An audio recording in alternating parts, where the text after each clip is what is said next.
interview today is going to be so much fun because it's one thing to have guests, but it's something else to have guests that you really, really know. And this guest today is that person, and I am so happy to welcome Zoraida Morales to the Power Transformation Podcast. Welcome. Thank you. Thank you. What a pleasure it is to be here with you and your guests. Oh, Thank you. thank you. Thank you so much. And you have quite a journey that we are going to talk about. But first, I always like to open up with just a fun, lighthearted icebreaker question, just so that we can get to know you as a person even more. Has nothing to do with what we're talking about, but it's all for fun. Okay, Zoraida, this is my question for you. What is one of your greatest pet peeves and why? Hmm. Lateness. Okay. So Tell us more. I'm a timekeeper. Mhm. I've always been. Um, when and I'm from the age where when someone tells me be ready at 1:30, I'm ready at 1:15. Mhm. It's just the way I was brought up, and that's what happens when you're born in the 60s, right? But yeah, time and energy you cannot get back. Yeah. And so that's important for me, but it also for me it shows a level of respectability, right? But then at the same time, I've noticed that some people are not that way with themselves, and I have to Mhm. accept that, right? Mhm. But yeah, I don't hang out with a lot of people who keep me waiting. Yeah, I understand that. Now, on the flip side, you get a bonus question. On the flip side, that's a pet peeve. But on the flip side, what is something that absolutely brings you excitement, energy, joy? It's something that you absolutely love. It can be something that others do or something that you do. What is something that you love? I'm big on kindness. Oh, wow. And I like I like to say that everyone around me is a kind person. Hmm. But it's important for me for people to be seen. Hmm. And so people who exude kindness, not fake kindness, um, really get an A in my book. For Hmm. instance, I met with this person. We were about to do business together, and we met for a meal. And he wasn't kind to the server. Oh, It was speaks he was, volumes. and it wasn't that he was nasty. It's Hmm. just that he wasn't kind. And kindness means you say please, thank you, and may I. And kindness means that you do not speak from a place of entitlement. Like I'm paying you, and you're here to serve me. That's Hmm. entitlement for me. And so I did do business with him because I have flown to his area to do the business. I Hmm. was already there, and he is one of the best in the industry. However, when he asked me out, I said no. Yeah. That's right. Boundaries. It's a boundary, and I'm not going to Understood. explain it to anyone, Yeah. right? Because he would kept saying why. It's like, my boundary is I'm not telling you why. If you don't know it, it's not my job to bring it to your attention I because understand. Yeah. I'm not coaching you unless you're paying me. Hmm. And B, I'm not your mother. That's right. Very good for that. I love that answer because when you talk about kindness, I know that how you serve people and what you do absolutely overflows with kindness. You must be kind in that area. And we are going to talk about that. But prior to us talking about what you do, how would you answer this? Who are you? Mm, that's a good question. That's a really good question. You know, and it changes, right? Because I'm 62 Hmm. now. I don't know if I would have said this 10 years ago, Hmm. but I can tell you that I am a learner and I am a teacher. Wow. A And that's who learner I and a am. teacher. Wow. Wow. What makes you a learner? Curiosity. Yeah. Yeah. Um, yeah, really curiosity. I don't need to be the smartest person in the room, Uh-huh. but I like to, God, life is so short. Mm, So if I'm going to spend time with someone, I want it to be meaningful for me as well, right? And so I want to be around like-minded people. So the curiosity allows me to learn things I don't know. Because here's what I learned after living 62 years. I don't know what I don't know. mm-hmm. And I've got so much to learn still from other people. Mm-hmm. And that means learning from an 18-year-old who I met this weekend at the Speakers Mastermind, and then learning from people who are older than him as well. You Mm-hmm. can always learn from someone. You certainly can. That is the truth. And I think that's what keeps us open to growing, evolving, learning, and spreading more kindness as well as light throughout the world is when we are teachable, we listen, we are coachable, and all of the above. And I want to touch more on that. But prior to us doing that, tell us in about 60 seconds or less, or even 90, maybe 1 to 2 minutes. Tell us what exactly it is that you do in terms of earning a living and how you serve people. I serve others as a cancer coach, Mm, as a nutrition coach, as a project manager, as a speaker, as a writer, because I want cancer survivors and caregivers to know that they're not alone and that hope is their birthright. mm, So in 2008, well, I was 45 years old, finance and administrative manager at a top 5% company. I got a cancer diagnosis mhm, and it rocked my world. mhm, 17 years later, because I got this diagnosis November 14th. This is now a few days later after that anniversary. And I know this is going to hit some people really badly, but it was the gift that I didn't know I needed. Wow. Oh, that's powerful. We'll pause there. The gift that you didn't know that you needed. Okay. That is, I love that. I absolutely love that. Let's go back a bit. I liked how you said at the beginning that you're a learner and a grower and all of that, but you said that a lot of that foundation sparked from curiosity. Go back to your early upbringings as a girl. Tell us how curiosity influenced you even when you were a child into becoming the woman you are today. Mm, wow. That's a loaded question because, Mm-hmm. I'm a kid born in the early 60s Mm-hmm. in the South Bronx of New York City. And I knew I wasn't supposed to be there. I just knew it. I just felt it How so? because I was born into a home that was filled with generational trauma, generational poverty. I'm the oldest.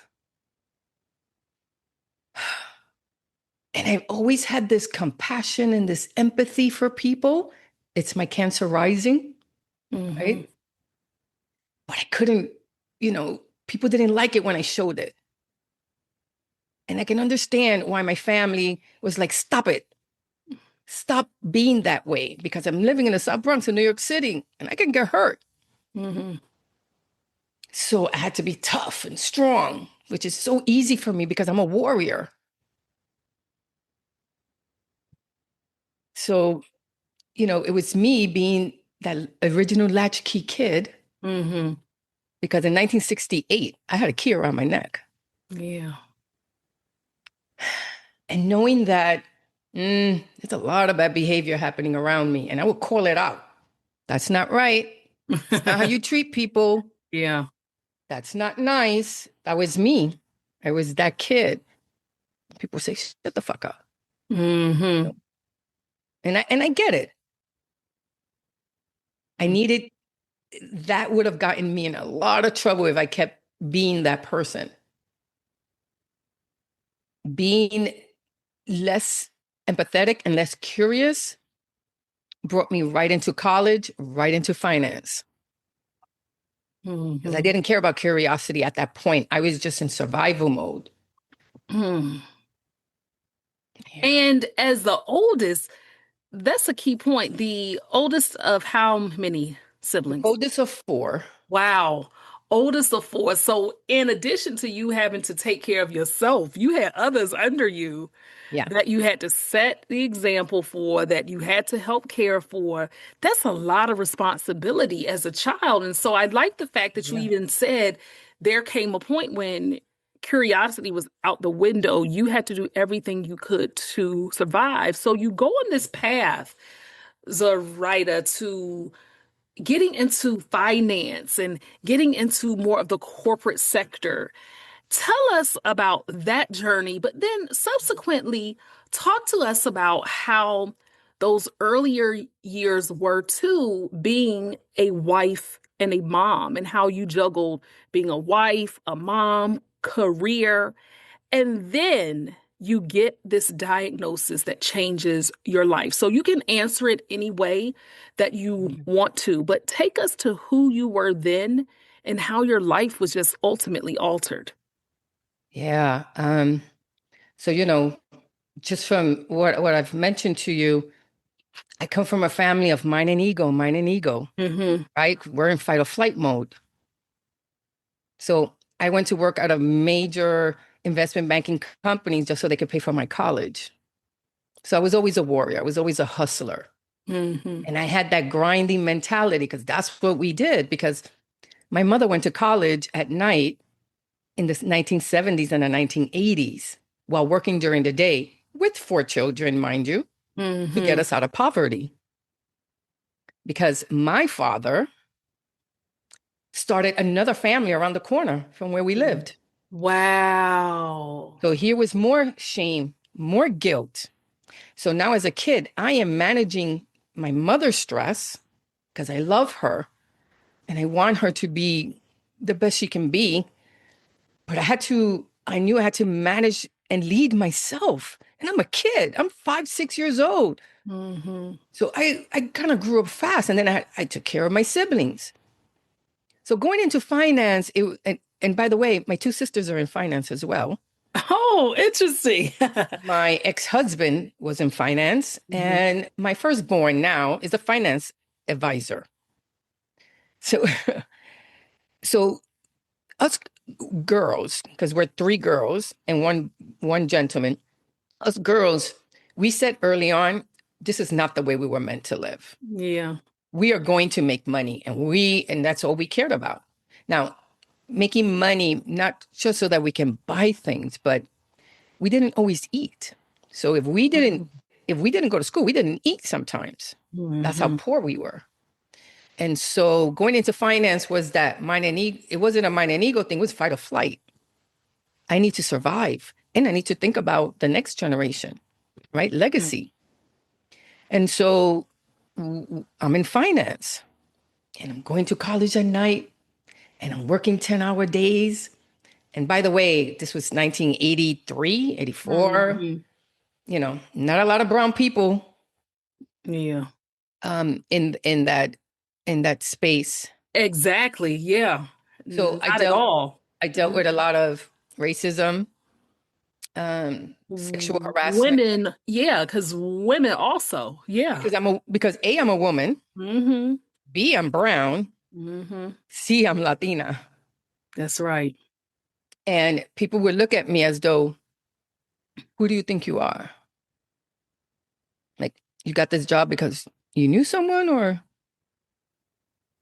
no, I got the job because I'm really good at what I do. Mm-hmm. But it taught me a lot, Mm-hmm. got me out of poverty. I was able to build a home just for me, live near the Jersey Shore, where Wow. I feel most comfortable by water, Yeah. you know. I'm at 32, I'm married, I have this beautiful home. Finally, I have children. I had my firstborn when I was 40, Okay. my So second one at 43. you and your husband had time to just enjoy marriage itself even prior to having kids. Mm-hmm. Yeah. Yeah, somewhat because Okay. I had four miscarriages before. Wow. Ooh. Already. So between 34 and 40 years old, yeah, I've had some. What a I had miracle to it is I had that to you give have. birth to a baby that didn't make it. Oh Yeah. my goodness. But at 40, I was blessed. Yeah. Maybe it Yeah. was God's way of saying, now you're ready. That's a miracle. He's a miracle. Yeah. It's And really let a me miracle. just say real quickly that we were supposed to do IVF on a Hmm. Monday, and it was Tuesday, and my husband and I look at each other and we go, South Beach, Florida? Yeah, we're going. So we called up our friends and we were like, meet us in South Beach, Florida in 2 days because we're going for a long weekend. And little to say, we were celebrating a lot. And when we got there on back to New York on Monday, the doctor says, we can't do this. We can't do the IVF. You're pregnant. Oh my gosh. What? So my child was conceived on Collins Avenue. Yeah, I think that, and his name is Colin. And normally I don't say his name because I like to be respectful, but it's a good story. And so, Wow, that is it. But it just goes to show you your resiliency and everything from the time you were a kid all the way through all those years of infertility and not yeah, knowing if you would even be able to have a child and then to have your son and then, later on to end up having your second child. And so it seems like, from all appearances and purposes, if a person's hearing this journey, you are living what appears to be the American dream. And yeah, that you have really defied the odds in so many ways. And so your life is going on. But then something happens to you that totally disrupts everything you knew as your sense of normalcy. Take us yeah. to the day that you either got your first symptom or inkling, or was it that you went to the doctor and you just got a diagnosis? Take us to when you learned or suspected about cancer. You hit it on the nose because I had foot surgery, reconstructive surgery, and I was immobile Mm-hmm. for 3 months and I'm on crutches. And I say, well, it's a good time to go for my annual physical, Mm-hmm. right? Because I'm home. So I go for an annual physical. And the doctor says, are you okay? Are you feeling okay? And I'm like, well, I'm in a cast, just had Mm-hmm. major surgery. He's like, your white blood counts don't look good. Can you come back tomorrow? I'm like, sure. I come back tomorrow. Numbers are tripling. He's like, you have an infection somewhere. Mm-hmm. And I'm like, really? Because I just came from the foot doctor and everything seems good. Okay. I go back the next day. I go back the next day. The numbers are tripling, they're quadrupling. So he tells me, Zoraida, I'm going to ask you to do something. And it's so unusual, but I need you to go to visit a hematologist. Because here's the thing, you can't visit an oncologist until you get a diagnosis, but you Mm-hmm. cannot get a diagnosis until you visit an oncologist. It's that Mm-hmm. chicken egg syndrome, right? Yeah. So I go to the closest hematologist in my neighborhood. It's Friday. I take a blood test. This woman who I don't know just looks at me dead in the eye and goes, you have chronic myeloid leukemia. Mm. And you are scheduled for a bone marrow biopsy on Monday. Just like that, Mm. stoically. God, Aliti, I thought I was going to, well, I wanted to hit her. And I think she Yeah, knew I like, wanted to hit her. did yeah, because just listening to that, take us to that moment. Was the room spinning? Were you confused? Were you trying to process it? I What was was going on? I was trying to process it, but because Mhm. of the day's events leading up to that visit, Mhm. I knew something wasn't right. Okay. And my intuition said, she's probably right. Mhm. And at that moment, I got angry. It wasn't her, even though I didn't like her delivery. I was mad at God Interesting. because, see, I grew up not having religion, even though I'm born as a Catholic. Um, my mother's agnostic. So Mhm. she was my God, right? Mhm. And so I'm like, how could this be? I'm born into generational poverty, born into generational trauma. I've had 4 miscarriages. I had to give birth to a dead baby. Mm. My father has a family around the corner, abandons us. I'm like, how could this be? And at that moment, I felt that everything was happening to me. And I didn't know, and I don't want to minimize it for anyone or even myself, but now I look at all those events and I know that those were events that I had to process and work through so that I can build a more emotionally stable me Mm. without feeling like the victim and feeling more like a victor. Mhm. But I'm 17 years out. Mhm. Trust me, I didn't feel this way the first year. Of course, I'm sure it's a process. While I've never been diagnosed with cancer, I know so many people who have. And, I've had my share of illnesses, but to get that type of a diagnosis, I think for anyone, because even in my case, the conditions that I'm diagnosed with give me a higher risk of possibly getting it. And so that's why I'm always trying to be proactive because I can take a lot of stuff. That's the one thing I don't think anybody wants to have to hear those words that they're diagnosed. And so you have this diagnosis and it totally alters your world because now you have to hear about the bone marrow. I can tell you I've had that done and that is so painful. People have no idea of how excruciating Oh, painful that is with the bone marrow. But anyway, that could be a topic in and of itself. So you get this diagnosis which leaves you now to having to tell your husband, and then you're thinking about the fact you have kids, you have this life, you're a sister, a daughter. How is it when you tell your family, and what type of support did they show you during that time? I remember leaving the doctor's office and it was Mm. raining. Oh, wow. And It I'm was in New raining. Oh, Jersey. It was raining ugh. and the water's pelting on the windshield. Yeah. And I'm in New Jersey and my husband and I both worked in New York. So I call him. I'm in the car and I'm crying. And I'm telling him, I just got diagnosed with cancer, Mm. chronic myeloid leukemia. And he goes, what? Mm. Oh my God, I'm coming home. Wow. And I cried all the way home Hmm. as the rain is pelting on my windshield. But in 2, 3 hours, I got to pick up my children from school. They're 3 and 6. Mm. One was at the daycare, one was at school.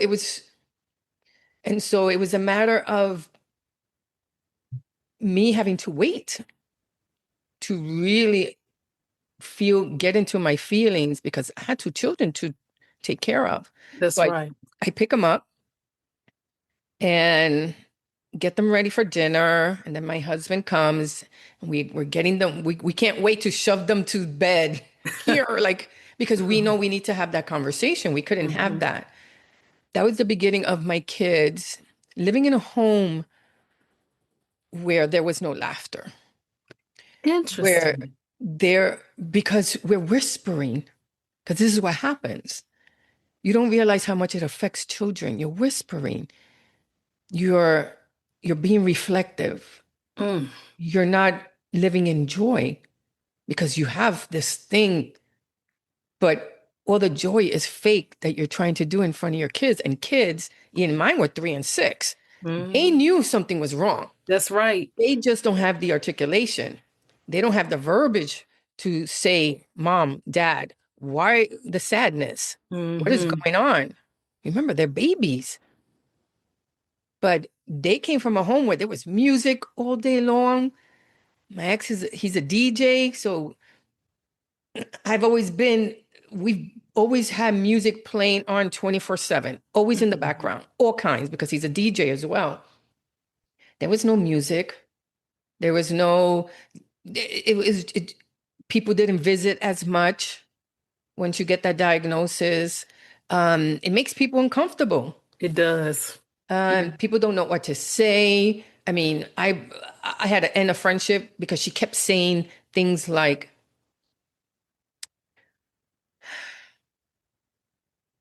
well, when I was trying to have a baby, she kept saying things like, when God thinks you're ready, you'll have a baby. It'll happen. Just be patient. Then when I got the cancer diagnosis, I forgot what she said. And I was like, you're out. You're out of here. Like, I've had enough of this. So was that friend adding more stress to you than being hopeful and uplifting? Well, because yeah, she added more stress, right, to Oh, me, but she also didn't have, it made her uncomfortable. It brought up her own traumas and her own limiting I beliefs. So got you. now she is falling back on the one thing she knows or she believes will help others, and it didn't help, Hmm. right? Because someone who has cancer does not want to be told by someone who doesn't have cancer that this is happening for the right reasons. Mm, You don't want to hear that. I could say that now on a podcast like this, that it was hmm. a gift. The experience, the whole everything I've learned has been a gift for me, but only I can say that Yeah.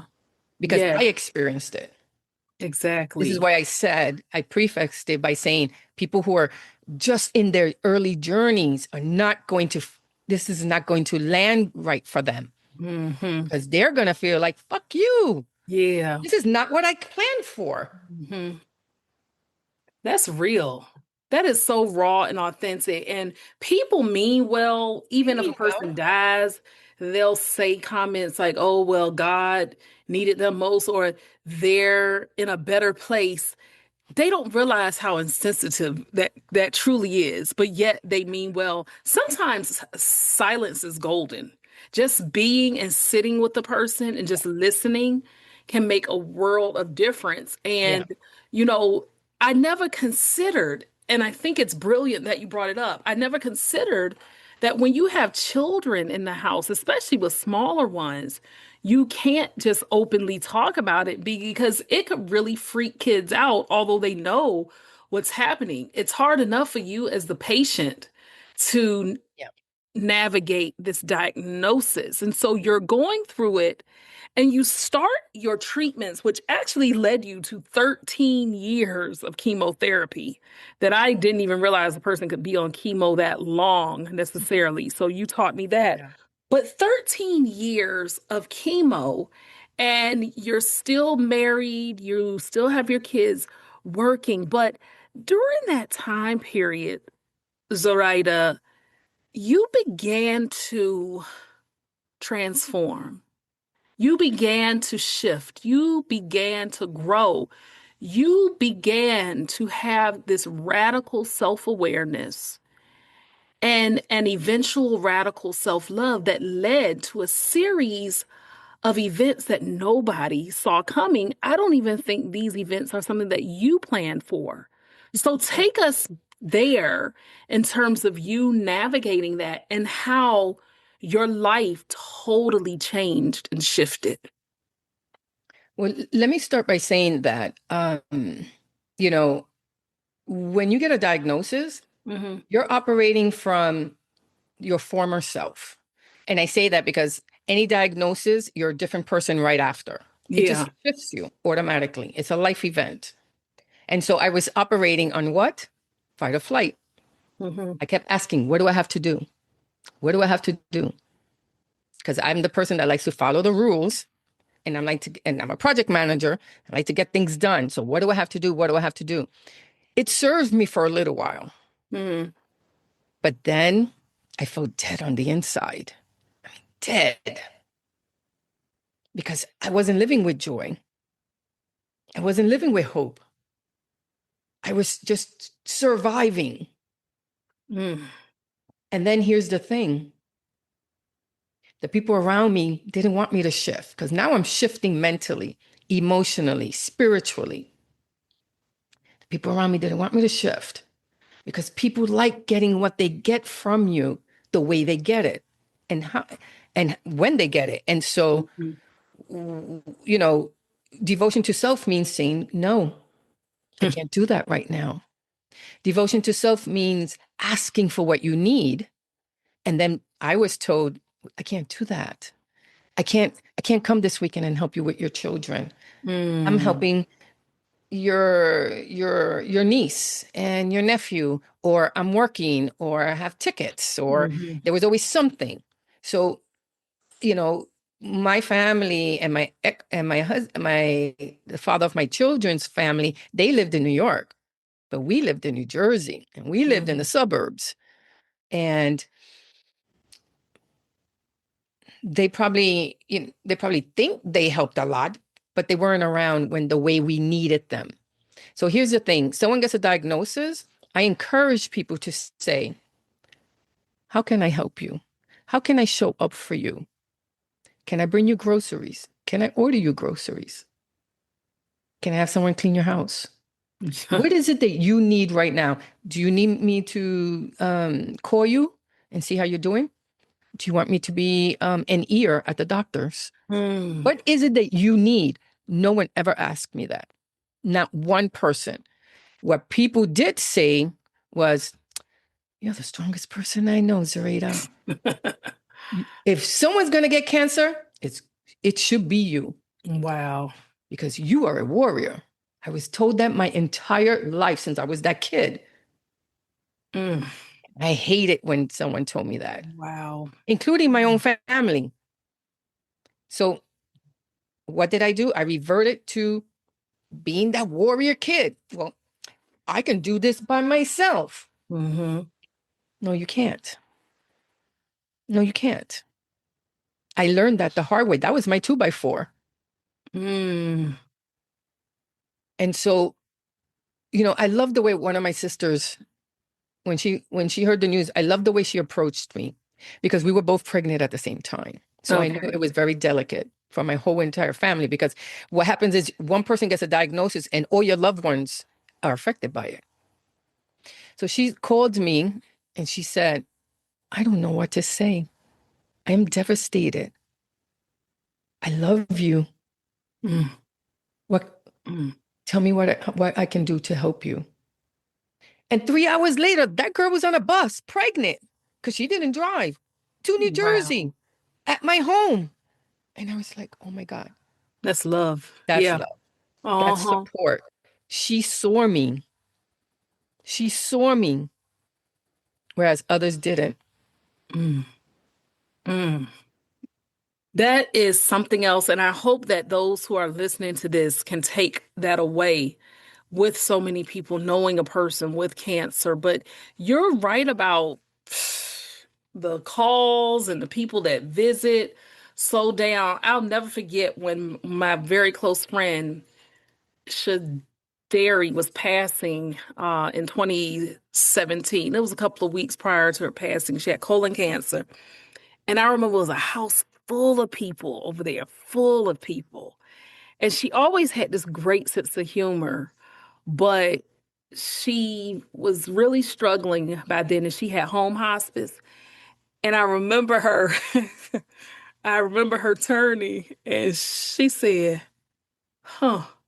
It's real funny how all of these people here now when I'm going out. And she said it jokingly, but I knew exactly what she meant. I mean, it was a house full of people coming in and out. And granted, her husband said they could come, but she was wondering that too, like where was everybody at the height and the peak of it? So Listeners, I'm telling you, take what she said. She gave some gems, she dropped some nuggets and some valuable tips for this because it's even giving me things to think about. And so, your husband and you did, speak earlier briefly, just touched over it, but we do know that he is now your ex-husband.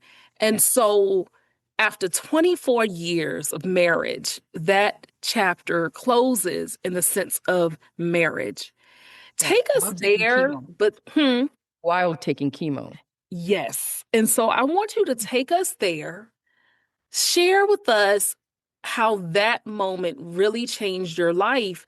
And then eventually, what leads you to say, okay, you're going to shift and move from finance into this holistic space and being a cancer coach? That's not something that just happens to say, oh, I'm going to wake up today and be a cancer coach. Yeah. Girl, how in the world did you radically just turn your life into a totally different direction? Well, being married, Mhm. I knew I couldn't stay married anymore. Mm. I wasn't getting what I needed. I didn't feel safe. And that was the moment that I needed to start exercising radical self love Mhm. because I learned that I mattered. Because, you see, I was always putting everyone first, my children first, my spouse, my family, my friends.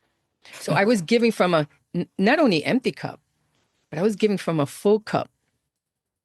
You don't give from a full cup, you give from an overflowing cup. Mhm. That's how you can show up for yourself and then show up for others. Mhm. So all day, because I'm working 10, 12-hour days, serving everyone. But inside I'm dead because no one's taking care of me. Meanwhile, I'm taking chemo. Mhm. And I knew that I had to put myself first. So I asked for a divorce. And if I thought that the cancer rocked my world, that divorce cracked me, Mhm. cracked me open. Because here's the thing, and I know some people will say, "Oh, I've never heard of that before." But when you sever a long-term relationship, remember, I'm the curious one. Mhm. I had to ask myself, after I was blaming him for 2 years that it was all his fault, what role did I take in the demise of my own relationship? Ooh, that's deep. What did I bring into this relationship that I could do differently the next time? Mm. Because I knew that I had to take some responsibility for it. Mhm. Now, granted, 85% was his fault, right? But I had to take 15% of it because the 15% was the generational trauma Mhm. that I brought into that relationship. I brought in abandonment issues. Remember, I had a father who lived around the corner and started a family. I didn't see my father for 50 something years. Ooh, my So goodness. your father, as the young girl that I was, I wanted a father who was going to show me how others should relate to me, how others should show me love and support. And he wasn't there. What did he show me? He showed me I couldn't count on a man. Mhm. He showed me that all I had to do is rely on myself. Not good lessons to learn because those lessons don't, you cannot do anything in this world by yourself. No one succeeds Oh. alone. And Mm. so I accepted bad behavior from Mhm. men, from women, and I didn't always put myself in the best light. I even sabotaged myself. Yeah, I put myself in some bad situations I shouldn't have been in, and Mm. relationships. But he, who I've known for most of 40 something years, was my lesson. Mm. But despite all of that, what did it teach you about yourself in terms of those bad decisions? What did that ultimately teach you? That I wasn't exercising radical self-love. Mm-hmm. My self-worth had plummeted. Mm. That my self-confidence was high, right? I mean, I got 3 certifications while taking chemo. That's a Mm. badass. But Yes, it self, is. but that's self-confidence. Yeah. That's not self-worth. Self-worth is here. It's who you are here. It's not dependent on anyone or anything. It's your heart. Mm-hmm. That's what I needed to rebuild. And That was in its lowest point. yeah. That's And what that as taught you're me. and what's so fascinating to me, you're rebuilding this heart of yours. Yeah. And obviously, something worked with you rebuilding it because the way that you serve people now is truly that. So a person would assume that okay, you get the divorce and then you quit your finance job and you just become this cancer coach and everything's happily ever after for you. That is not the way it goes. Girl, people don't see. People, there is a cliche that I They do love, not and it see. says, people will see your glory without knowing your story. And if That's people right. could only walk a few hours in your shoes, they would be like, how does she handle it all? And so take us there in terms of what you do now. And girl, I could talk to you all day, and we don't have a lot of time left. But in this role as a cancer coach and being passionate about supporting people in this venue, well, take us and tell us how you started that. And also, how is it that your work is really affecting the lives of so many living with cancer or having had cancer diagnoses in a positive way? Yeah. Okay, I'm going to try to be succinct because it's a I lot. know, girl, because we have a whole other episode just about So I am sitting in a New York apartment, Mhm. bedroom apartment, with boxes full of 2,500 square feet of stuff. I get laid off. So now I'm in New York Whoa. And because, when was this, just for oh, context, the years beginning of wise? COVID.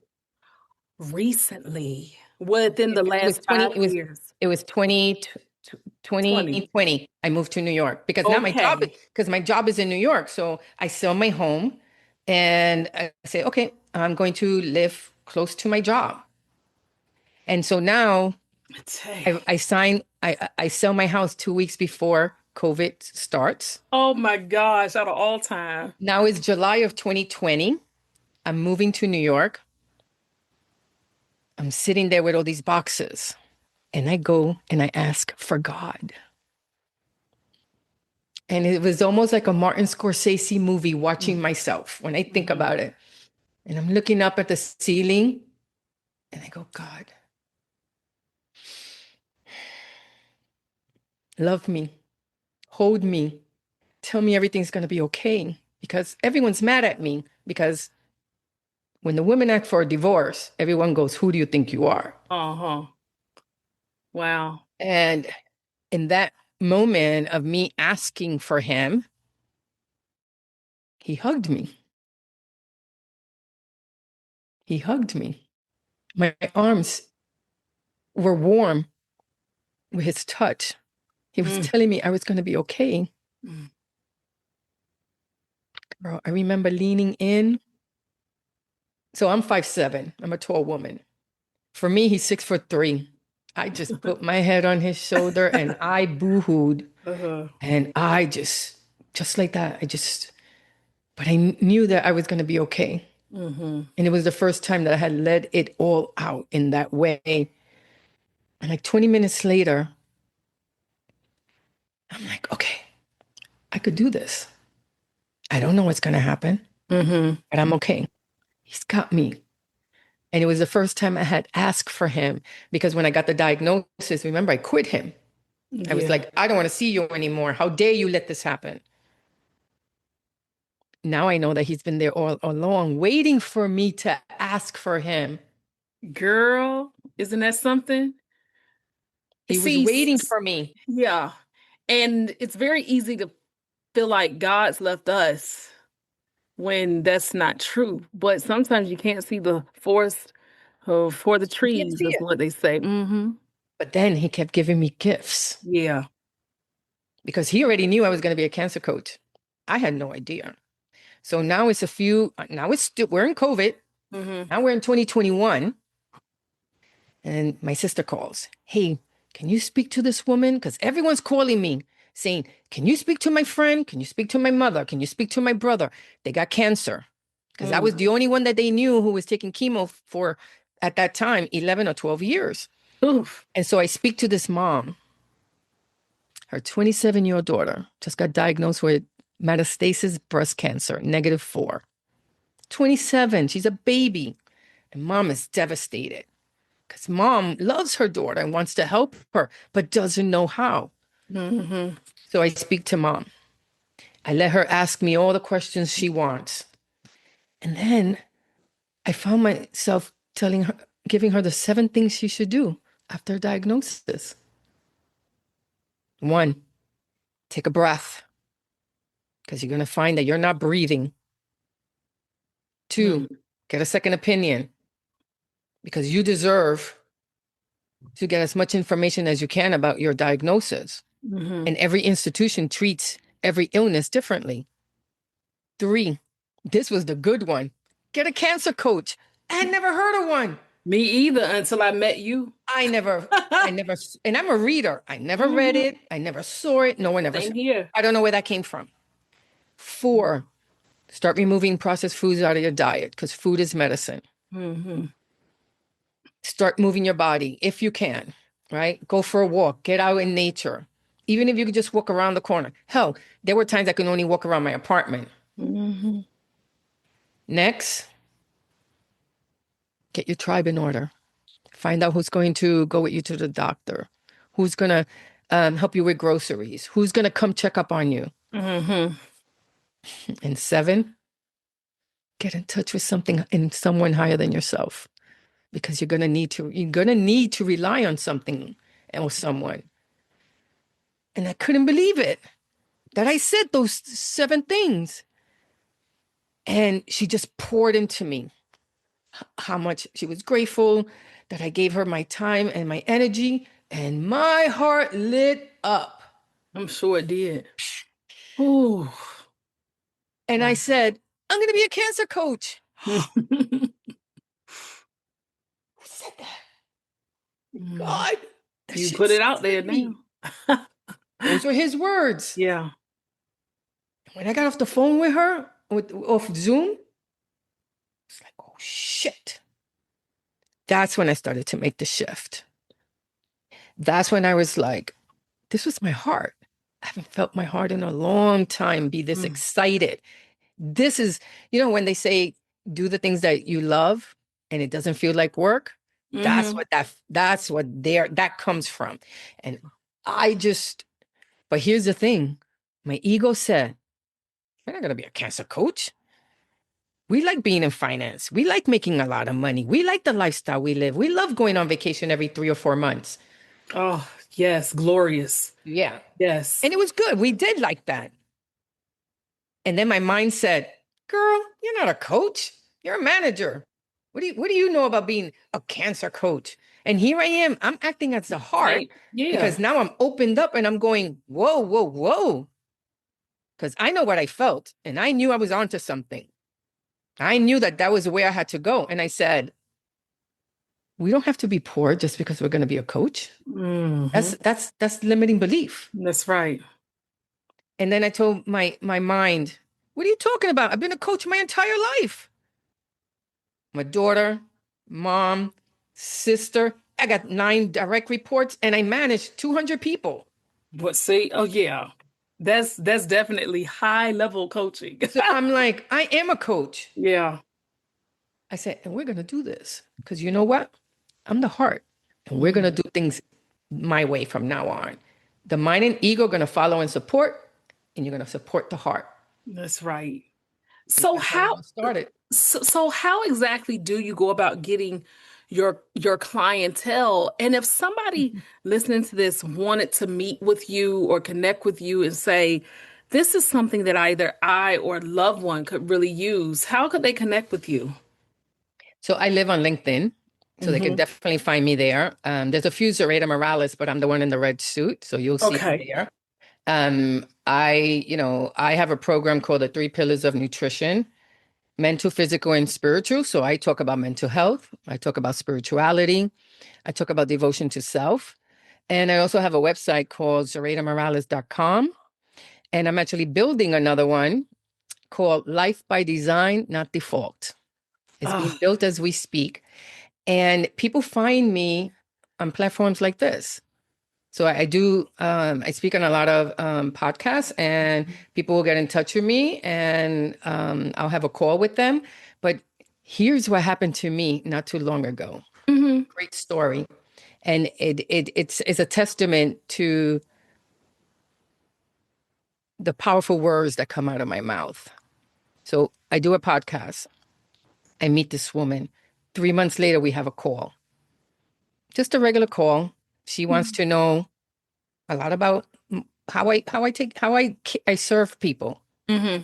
At the end, she tells me, I have a cancer diagnosis. Hmm. Like, Wow. oh, okay. So now I'm understanding why she's asking me all these things. She tells me I was recently diagnosed. Mm. She said, after listening to you, I want to be a cancer coach too. Really? What? Wow. And I she's wasn't asking expecting me, that. Yeah. me either. She's asking me, where did I go to school? How much? Who do I speak to? Girl, in 3 weeks, she got in touch with me and she was in. Oh my She gosh. joined the same school that I got a certification for nutrition coaching and a certification for cancer coaching. And she's in there right now. Hmm. And so she's an HR professional. She was like, I get it. She's at a point in her life where she's like, I don't want to be in corporate anymore. I'm not, I can't serve people this way. I want to serve people in this other way because she now understands how she gets to walk alongside others. Hmm. See, it's one thing to, and there's nothing wrong with getting the education. Education is great, but lived experience, Yeah. And you are influencing people in ways that you may not have even recognized because this is the reality of it is that even with you being on social media, there could be people who are watching but not really saying anything and yes, yet learning so much from you. yes. And I will definitely have in the show notes and things like that ways people can contact you. But as we come to a close here, I've I've just got to ask you this because your journey is so incredible. To see that you even still being here is a miracle in and of itself. To go through something that difficult, arduous, turned your entire life around is based on who you are now. What was the another what what was the number one reason that you chose to say, okay, instead of giving in to what's happened from everything from my childhood to my adulthood to the cancer, what is the number one reason or thing that you can say where you refuse to absolutely give in to the statistics? And you said, in spite of my circumstances, I'm not only going to change my life, but I'm going to be a light to others. How did you do that? Because I'm sure people listening are saying, I don't know if I could.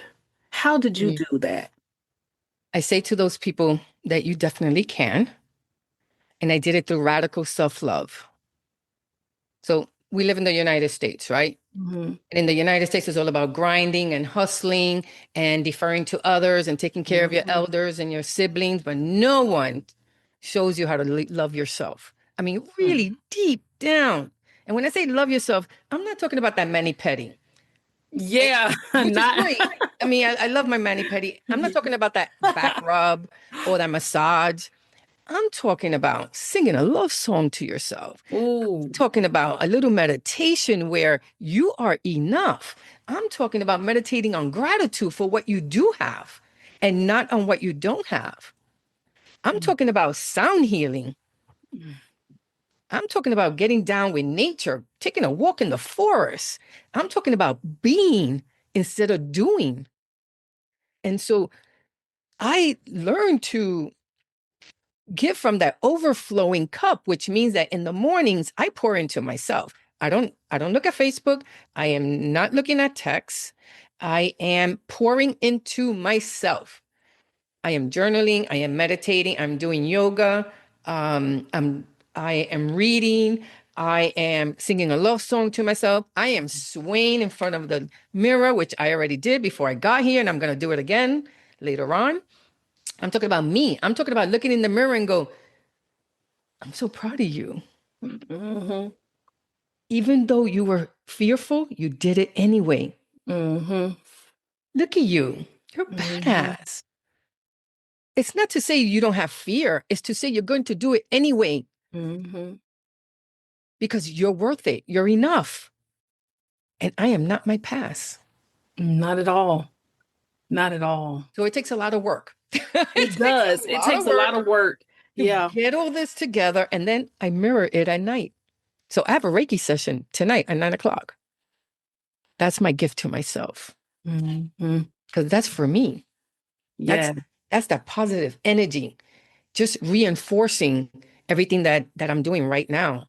That love for myself. See, I don't need someone to tell me they love me. I love Mm. myself. I don't need someone to tell me you did a great job. I tell that to myself. So I'm not dependent on anyone or anything or like the certifications I have because I used to be all about titles and certifications. Not to say that Hmm. I don't like them, Yeah. but I don't need that to feel worthy. I am worthy. I am Yes. enough. Yeah. And he showed me that. He reminded me of that kid. And now I get to be in the same heart as that kid. And so I take her, I don't have her with me because she's in the book and I haven't unpacked, but Mm. she goes everywhere I go. And when I sing a love song, I sing a love song to my 6-year-old wounded self Mm.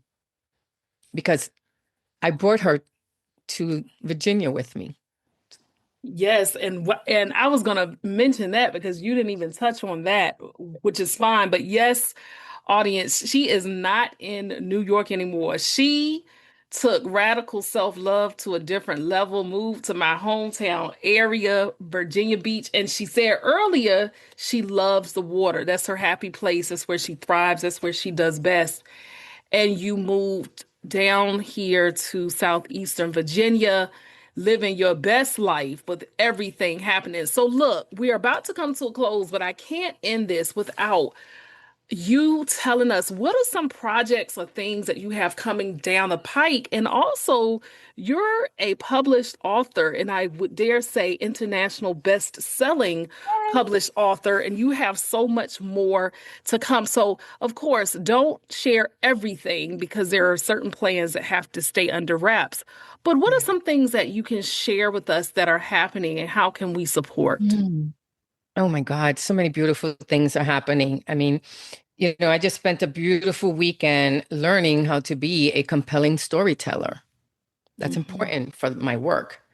And the people that I was with are now my family because they were rooting for me. It's Mhm. not about perfection, right? It was, and here I am with very eloquent speakers, people who have been doing this for a long time because I'm just getting Mhm. started. This is my new career.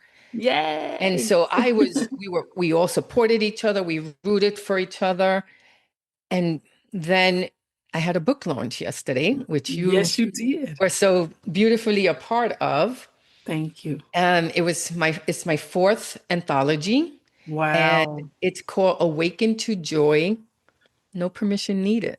Mhm. Because see, no matter what is going on in our world, and we've got some hard stuff that's happening to us, you can still find joy here. This is how I build the self-worth. See, because I can Joy still do that, even with inside. everything that's because it's what's here on the inside. Yes, yes. And so, I just applied for a fellowship. Yeah, my Okay. age, I applied for a fellowship. That's okay. And I already told Spirit, it's mine. I'm going to be one of 8 people who are going to be granted this. Mhm. And this fellowship is going to allow me to birth a cancer thrivership program. Wow. Now, not cancer survivorship, because I did that. I want people to thrive. Hmm. So I'm birthing this with this program. I'm going to birth this thrivership program. I'm going to sell it to the cancer centers. It's going to target the survivors and the caregivers because no survivor can succeed without a good caregiver. Hmm. And the caregivers are struggling because we're not brought up to caregive because remember, we're not even brought up to have radical self-love. So I Hmm. teach people radical self-love. This is what I teach my clients because though they want to come to me to remove processed foods from their diet, I tap into their mental health and they realize that I don't think I'm good enough. This is why I Mm. keep sabotaging my diet. Mm. It all comes back to I don't think I'm good enough, which is Mm. sad. And look, Mhm. 95% of the world thinks that way. So we're not alone. So my mission is to let people know that you are not alone. You're worthy. Thank you for tuning in to this episode of the Power Transformation Podcast. If you enjoyed this episode, be sure to follow or subscribe, leave a 5-star rating, and write a review. It helps us inspire even more listeners. And don't keep it to yourself. Share it with someone who could use a little power in their transformation. Until next time, keep bouncing back, keep rising, and be good to yourself and to others.